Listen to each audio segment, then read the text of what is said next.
welcome everybody to Preston's Corner. Oh, that's okay, yeah. I'm Pam Preston. Some of you might remember my dad, Jim Preston, or his dad, Lee Preston. And so I'm their daughter and granddaughter, and I'm here to tell you today a few of the things that they've shared with me about the happenings at the gas station and just the history of it, what all went on there at Preston's Corner. But first of all, do y'all know where Preston's Corner was?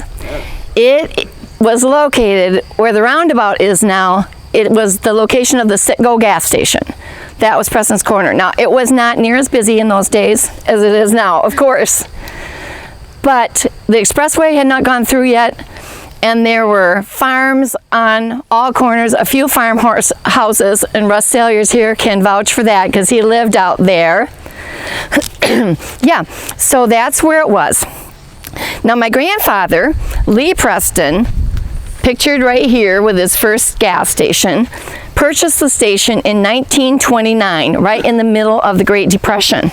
Was that the same corner? Yes. And the times were so different back then. That's been almost 100 years ago. And so the times were very different, and you'll never guess what his two main products were. Gas and guns. What a combo. Different times. He had 3 pumps at his gas station, and they were not the kind of pumps that we have now, the electric ones. These used gravity. And so what he would do would be to crank the crank that was located on the side of the pump. That would pump the gas up from the tank buried below and bring it all the way up into this cylinder right here that was clear, and that marked off how many gallons had been pumped up. Then he would put the hose into the vehicle, the gas tank, and gravity would allow the gas to run out of that cylinder and into the car. Wow. So different times for sure. Well, my dad was born in 1930, and so just as any young boy would do, he hung out at the gas station with his dad for most of his childhood. He was probably there more than he was at home. So come the time that he's about 10 years old, it's the 40s, and what are the 40s? The war years. Dad told me the story of how on December 7, 1941, it was a cold and rainy night. He was at the gas station listening to the radio as Dad was out pumping gas, and the announcer broke in and said the Japanese had bombed Pearl Harbor. Dad said, my eyes got as big as saucers. I ran out of the station yelling, Dad, Dad, the Japs bombed Pearl Harbor. Well, then the U.S., of course, entered the war, so everything changed. Dad was pumping gas for his dad at age 12. And he would have trucks full of Japanese prisoners to pull up to the pumps on their way to Sparta to pick apples, because the Japanese Americans were put in internment camps during World War II here in the States. So they had assignments. So Dad would be pumping the gas for these POWs in these panel trucks. Quite a memory for a 12-year-old kid. One other fun thing that happened in the 40s was my dad met my mom at the gas station, of course, because that's where he always was. So Mom, Thelma Hasted, would wait for her ride to school in the mornings. Dad was going to Toothaker School then. Mom was in Coopersville Public Schools, 14 years old.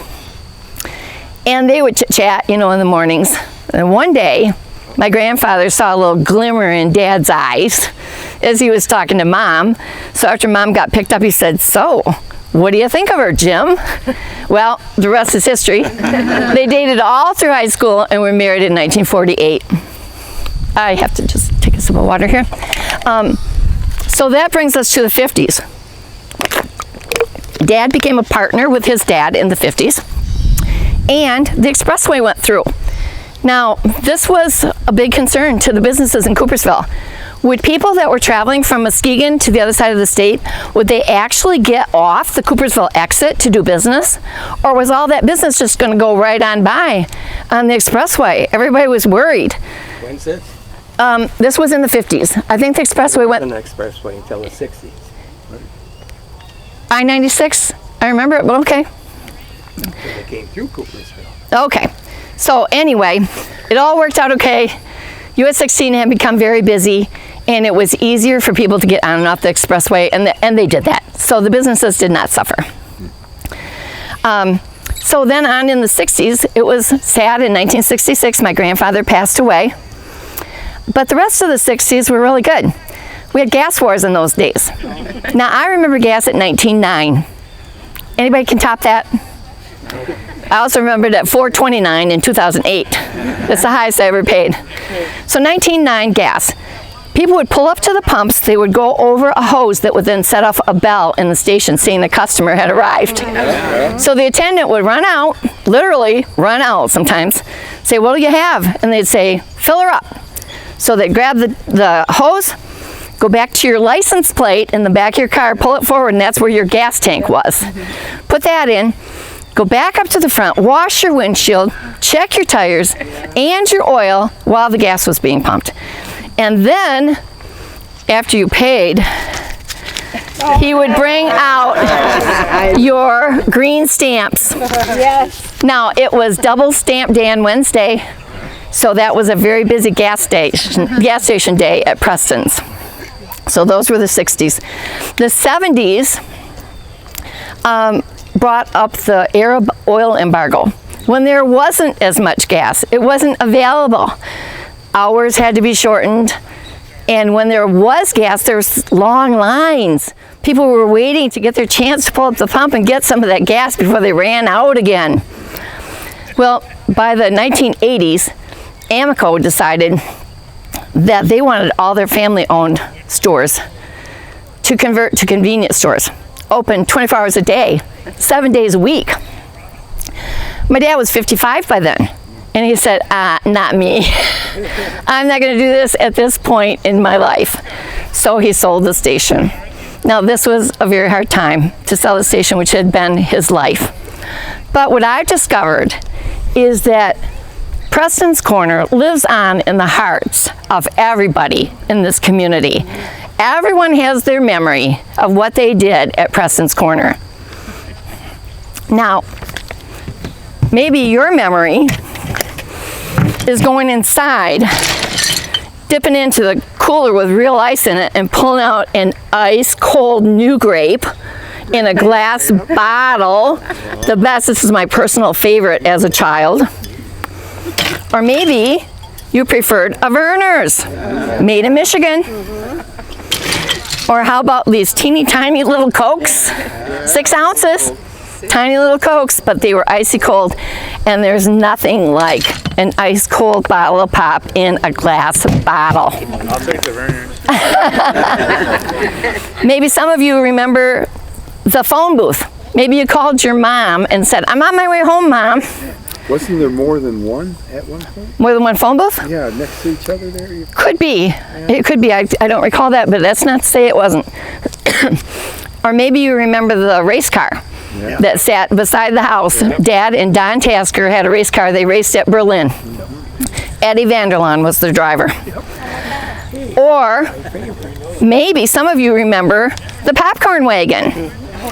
My grandparents, Lester and Juanita Hasted, ran that popcorn wagon on the corner for over 20 years. It was there on the weekends. Now, Lester's nickname was Socks. So if any of you know why they called him Socks, will you please let us know? Because no one in the family has clue. So we're looking for information today. But Socks developed his own recipe for caramel corn. And the story is that he dumped so many batches trying to perfect that caramel corn to be just how he wanted it. And then he got it right. And it was a big hit. Very popular. What is it now? Well, Yeah. it's actually not, and here's why. The family still has the recipe, but the ingredients aren't available anymore. Oh. So, what do? That's why it tasted so good. Yeah, there you go.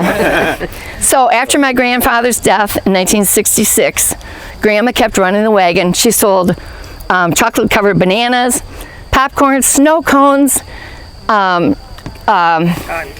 candy, thank you, cotton candy, all sorts of other treats, and everybody remembers them. So today, in memory of everybody on Preston's Corner, I would love to have you all take a bag of popcorn home with you. Something to munch on and remember us all this afternoon. So help yourself. Your dad's real name was Leroy? My grandfather's name was Leroy. Oh. Yeah, my dad was his son James. So Jim. Where's your dad buried at? He's on the flip side of this stone. Oh, okay. I neglected to mention that Mom and Dad are over here.